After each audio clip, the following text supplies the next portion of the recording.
तो नमस्कार प्रणाम स्वागत बाटे आप सबके राइटर बागी भाई के चैनल पर। आज उपस्थित बानी भैया सबके बीच में लेके ठेठ देहाती भोजपुरी न्यू ईयर सॉन्ग नया साल के गाना और बहुत बढ़िया गीत लिखले बानी रुआ समन खतरा। दिल से बताओ तनी भैया कि नया म्यूजिक बनवा के और बढ़िया ढंग से गायकी कर देता नहीं तो गाना 100% ब्लास्ट करी भैया। और हाँ, थोड़ा सा आवाज़ हमार मिस्टेक बाटे, सर्दी जुकाम से आवाज़ बराबर निकलत नहीं है तो खतरा क्षमा चाहता नहीं। आज के मैटर बहुत धांसू बाटे तो चलिए मैटर के शुरुआत के लिए कि कैसे गावे के बा, का एकर धुन बा, का लय बा।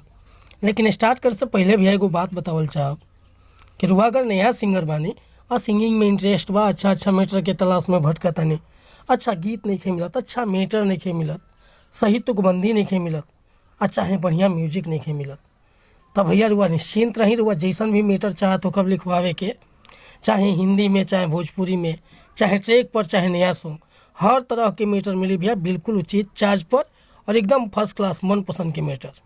रुआ जैसन मैटर चाहत हो कब लिखवावे के, चाहे sad song, love song, orchestra song, चाहे रंगदारी सॉन्ग, कोनो प्रकार के मैटर सीजनली लिखवावे खतरा बेहिचक रुआ संपर्क कर सकतानी। डिस्क्रिप्शन में हमारा नंबर बा। और हाँ, एक बात और बता दिल चाहब कि नया म्यूजिक भी बनवावे के बा तो कॉल कर सकतानी। आज के मैटर बहुत बढ़िया एगो धुन रहे, पुरान लोग गावत रहे। अरे का करी है बालम बेचारा पीपर तर मारब नजारा हो, मारब नजारा सखी मारब नजारा। अरे का करी है बालम बेचारा पीपर तर मारब नजारा हो। यह लय बाटे भैया, हमसे थोड़ा गाँव में मिस्टेक होता है भाई, थोड़ा सा खत न बाजल बाटे।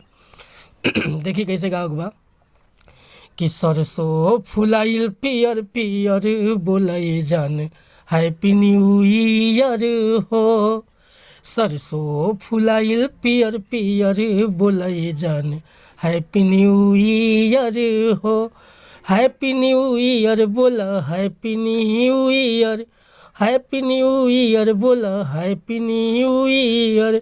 आ पिकनिक पर चल संगे डियर बोले जान हैप्पी न्यू ईयर हो, सरसों फुलाइल पियर पियर बोले जान हैप्पी न्यू ईयर हो, हैप्पी न्यू ईयर बोला हैप्पी न्यू ईयर।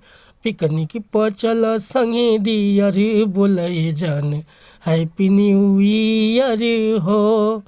तब भैया उम्मीद करतनी मुखड़ा रुआ समन के पसंद आयल होई।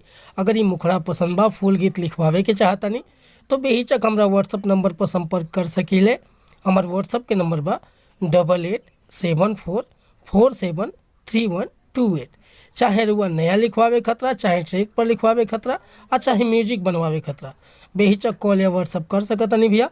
मिलत नहीं फिर से अगला वीडियो में। अगर ये वीडियो पसंद आयल होई तो एगो लाइक, एगो कमेंट करब। और चैनल पर नया होके भैया तो रिक्वेस्ट बा चैनल के सब्सक्राइब कर ले, ताकि हर रोज रुआ के सेंसन मीटर सुने के, देखे के और गावे के मिलत रही।